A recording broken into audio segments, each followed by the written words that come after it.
Hello friends, आप सभी का स्वागत है आपके ही अपने यूट्यूब चैनल तुलसीदास एडुसर में। और आज हम इस वीडियो में क्लास 10th के साइंस के VBI ऑब्जेक्टिव क्वेश्चन का डिस्कस करने वाले हैं, जो कि आपके परीक्षा की दृष्टि से बहुत ही महत्वपूर्ण है। इसलिए फ्रेंड, इस वीडियो में शुरू से अंत तक बने रहिएगा।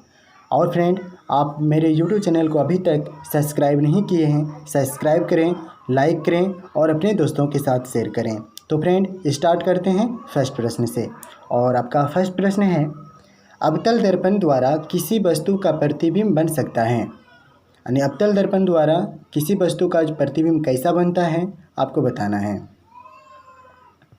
इस प्रश्न का राइट आंसर होगा ऑप्शन सी, दोनों, यानी ए एवं बी। तो केवल आभासी, केवल वास्तविक। तो अवतल दर्पण द्वारा जो वस्तु का प्रतिबिंब बन सकता है, तो केवल आभासी, केवल वास्तविक, यानी दोनों प्रकार का प्रतिबिंब बना सकता है। ठीक है, तो फिर देखते हैं अगले प्रश्न को। और आपका प्रश्न है, यदि जल एवं कांच के निर्वात के सापेक्ष अपवर्तनांक क्रमशः 4/3 तथा 3/2 हो, तो कांच का जल के सापेक्ष अपवर्तनांक क्या होगा। तो इस प्रश्न का राइट आंसर होगा फ्रेंड ऑप्शन ए होगा 9/8। ठीक है, इसे याद रखेंगे। फिर देखते हैं अगले प्रश्न को। और प्रश्न संख्या 3 है, पानी से भरी बाल्टी की गहराई कम दिखती है, इसका कारण है। पानी से भरी बाल्टी की गहराई कम दिखती है, इसका क्या कारण है या फिर क्या वजह है जिसके कारण दिखाई देती है। तो इस प्रश्न का राइट आंसर होगा ऑप्शन ए, अपवर्तन। ठीक है, पानी से भरी बाल्टी की गहराई कम दिखती है, इसका मुख्य कारण है अपवर्तन। ठीक है, और आपका अगला प्रश्न है, सूर्योदय और सूर्यास्त के समय सूर्य का आकार दिखता है। इस प्रश्न का राइट आंसर होगा ऑप्शन सी, अंडाकार।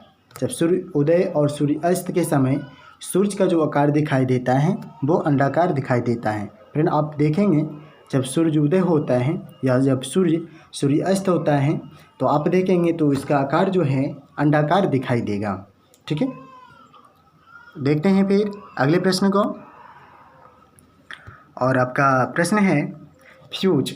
ठीक है, फ्यूज का जो तार बना होता है वो किसका बना होता है या फिर किस मिश्र धातु का बना होता है फ्यूज, वो आपको बताना है।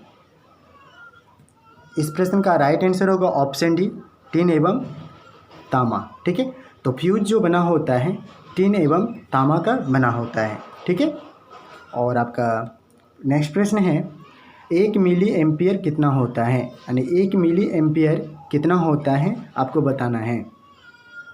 तो इस प्रश्न का राइट आंसर होगा ऑप्शन बी, 10⁻³ एम्पियर। ठीक है, तो 1 मिली एम्पियर बराबर होता है 10⁻³ एम्पियर। ठीक है, आप इसे याद रखेंगे। फिर देखते हैं अगले प्रश्न को। और आपसे पूछा गया है, यदि एक लंब चुंबक को 3 भागों में काट दिया जाए तो ध्रुवों की कुल संख्या क्या होगी। इस प्रश्न का राइट आंसर होगा ऑप्शन डी, 6 भाग। ठीक है, यदि एक लंब चुंबक को 3 भागों में काट दिया जाता है तो ध्रुवों की जो कुल संख्या होगी वो 6 हो जाएगी। ठीक है, यानी दुगना हो जाता है। ठीक है, यानी लंब चुंबक को जितने भागों में बांटेंगे तो उसका क्या हो जाएगा, ध्रुवों की जो संख्या हो जाएगी इससे दुगना हो जाएगी। ठीक है, यानी 3 भागों में काटा गया तो ध्रुवों की कुल संख्या कितनी हो जाएगी, 3 दूनी 6। ठीक है, और फिर देखते हैं नेक्स्ट प्रश्न को। और आपसे पूछा गया है, अंगूर का किण्वन करना एक है। यानी अंगूर का किण्वन करना एक है, यानी कौन सा परिवर्तन है वो आपको बताना है। तो इस प्रश्न का राइट आंसर होगा ऑप्शन ए, रासायनिक परिवर्तन। ठीक है, अंगूर का किण्वन करना एक किस प्रकार का परिवर्तन है, तो यह रासायनिक परिवर्तन है। फ्रेंड, आपको वीडियो कैसा लग रहा है। अगर आपको अच्छा लगता है तो लाइक करें और सब्सक्राइब करें और अपने दोस्तों के साथ शेयर करें। ठीक है, तो फिर देखते हैं अगले प्रश्न को। और आपका प्रश्न संख्या 9 है, सोडियम हाइड्रोक्साइड का pH मान लगभग है। यानी सोडियम हाइड्रोक्साइड का pH मान कितना है वो बताना है आपको। तो इस प्रश्न का राइट आंसर होगा फ्रेंड ऑप्शन डी होगा 14। ठीक है, आपसे याद रखेंगे 14। और आपका अगला प्रश्न है, निम्न में से किस धातु को केरोसिन में डुबाकर रखते हैं, यानी कौन सी धातु को केरोसिन में डुबाकर रखते हैं वो आपको बताना है। इस प्रश्न का राइट आंसर होगा ऑप्शन ए सोडियम। ठीक है, सोडियम एक ऐसा धातु है जिसको कि हम लोग क्या करते हैं, केरोसिन में डुबाकर रखते हैं, क्योंकि वह वायु के साथ अभिक्रिया करके ज्वलनशील यानी बहुत अधिक, यानी जब भी वायु के संपर्क में आता है सोडियम तो तुरंत ही ज्वलनशील होने लगता है। ठीक है, तो इसलिए सोडियम को क्या करते हैं, केरोसिन के तेल में डुबाकर रखा जाता है। ठीक है, तो फ्रेंड देखते हैं अगले प्रश्न को, और आपका प्रश्न है बेंजीन का अनुसूत्र है। इस प्रश्न का राइट आंसर होगा ऑप्शन सी C6H6। ठीक है, C6H6 जो है ये किसका अनुसूत्र है, तो यह है बेंजीन का अनुसूत्र है। ठीक है, और ऑप्शन फ्रेंड ए देख रहे हैं CH4 ये मीथेन का है। ठीक है, जिसको बायोगैस भी कहते हैं, आप इसे याद रखेंगे। ठीक है, फिर देखते हैं अगले प्रश्न को। मेंडलीफ के तत्व वर्गीकरण का आधार क्या है, यानी मेंडलीफ जो तत्व का वर्गीकरण किया था वो किस आधार पर किया था वो आपको बताना है। तो इस प्रश्न का राइट आंसर होगा ऑप्शन ए परमाणु द्रव्यमान। ठीक है, मेंडलीफ जो तत्व का वर्गीकरण किया था वो परमाणु द्रव्यमान के आधार पर किया था। ठीक है, और आपका अगला प्रश्न है फ्रेंड, कार्बन आवर्त सारणी के किस ग्रुप का तत्व है, यानी कार्बन जो है आवर्त सारणी के किस ग्रुप का तत्व है वो आपको बताना है। तो इस प्रश्न का राइट आंसर होगा ऑप्शन ए। ठीक है, यानी चौथा ए। ठीक है, यानी फोर्थ जो ए है इस ग्रुप में कार्बन को रखा गया है। ठीक है, देखते हैं अगले प्रश्न को। निम्नलिखित में कौन लवण है, यानी कौन लवण है वो आपको बताना है। तो इस प्रश्न का राइट आंसर होगा फ्रेंड ऑप्शन सी होगा। ठीक है, K2SO4। ठीक है, K2SO4 जो क्या है, एक लवण है। ठीक है, और आपका फिर अगला प्रश्न है, अम्लीय माध्यम में प्रोटीन पाचक एंजाइम कौन है। अम्लीय माध्यम में प्रोटीन पाचक एंजाइम कौन है वो आपको बताना है। तो इस प्रश्न का राइट आंसर होगा ऑप्शन ए पेप्सिन। पेप्सिन जो है क्या है, एक प्रकार का एंजाइम है, और यह क्या करता है, प्रोटीन को पचाता है। ठीक है, या फिर प्रोटीन का जो पाचक कौन सा एंजाइम है, पेप्सिन है। ठीक है, आप इसे याद रखेंगे, पेप्सिन क्या है, प्रोटीन का पाचक एक एंजाइम है। ठीक है, फिर देखते हैं अगले प्रश्न को, और आपसे पूछा गया है सही आहार श्रृंखला है। तो इस प्रश्न का राइट आंसर होगा ऑप्शन डी। ठीक है, घास, हिरन, शेर। ठीक है, घास को खाता कौन है, हिरन है, यानी आपको बताना है फ्रेंड कि सही आहार जो श्रृंखला है वो बताना है। तो घास को कौन खाता है, हिरन, और हिरन को कौन खाता है, शेर। तो यह जो है ऑप्शन जो है डी है वो बिल्कुल सही है। तो और ऑप्शन आप ए देख रहे हैं, बी सी देख रहे हैं, बी देख रहे हैं, ये सारे क्या हैं, आहार श्रृंखला सही नहीं है। चिड़िया सांप को खाता है क्या, तो नहीं है। सांप घास को खाता है, नहीं है। तो ऑप्शन जो डी है फ्रेंड वो राइट है, क्योंकि घास को हिरन खाता है और हिरन को शेर खाता है। ठीक है, तो आहार जो श्रृंखला है वो डी सही है। तो देखते हैं फिर अगले प्रश्न को। निम्न में कौन सी क्रिया सभी जीवों के लिए अनिवार्य है।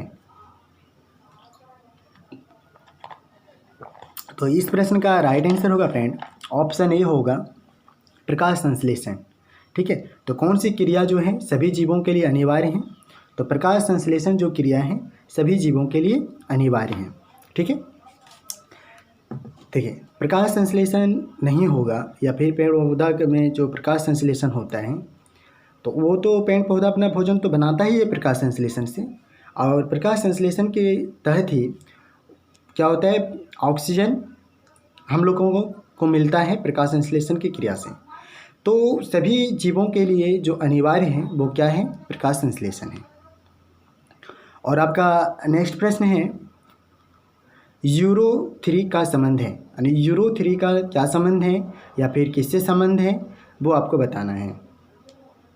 तो इस प्रश्न का राइट आंसर होगा ऑप्शन ए वायु प्रदूषण। तो यूरो जो 3 का संबंध है वो वायु प्रदूषण से है। और फिर आपका अगला प्रश्न है, प्रकाश संश्लेषण प्रक्रम में क्या नहीं होता है, यानी प्रकाश जब संश्लेषण प्रक्रम होता है तो क्या नहीं होता है वो आपको बताना है। तो इस प्रश्न का राइट आंसर होगा फ्रेंड ऑप्शन बी होगा, CO2 का मुक्त होना। ठीक है, जब प्रकाश संश्लेषण प्रक्रम होता है तो उसमें क्या नहीं होता है, आपसे वो पूछा था, तो इसमें क्या होगा, CO2 का मुक्त होना।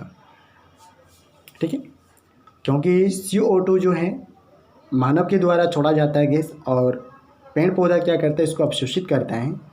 तो यहाँ पे ऑप्शन में क्या है, मुक्त होना, तो मुक्त तो कार्बन डाइऑक्साइड नहीं करता है, तो इसलिए जो ऑप्शन बी है वो गलत है।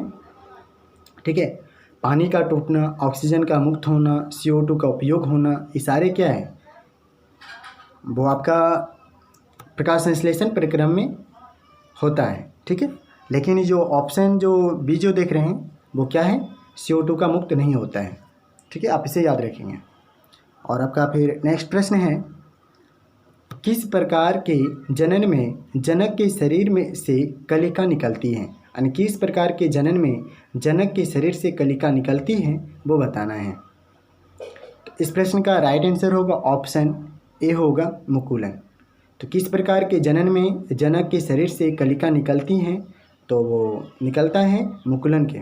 ठीक है, आप इसे याद रखेंगे। फ्रेंड, मैंने जितने भी क्लास 10th के साइंस का ऑब्जेक्टिव क्वेश्चन कराए हैं वो आपके परीक्षा में अधिकतर इसी से प्रश्न पूछे जाते हैं और पूछे जाएंगे। तो फ्रेंड, आप इसे ज़रूर याद रखेंगे। और फ्रेंड, अभी तक मेरे YouTube चैनल को सब्सक्राइब नहीं किए हैं, सब्सक्राइब करें, लाइक करें और अपने दोस्तों के साथ शेयर करें। तो फ्रेंड, फिर मिलते हैं इसी तरह से नेक्स्ट वीडियो में। तब तक के लिए थैंक यू।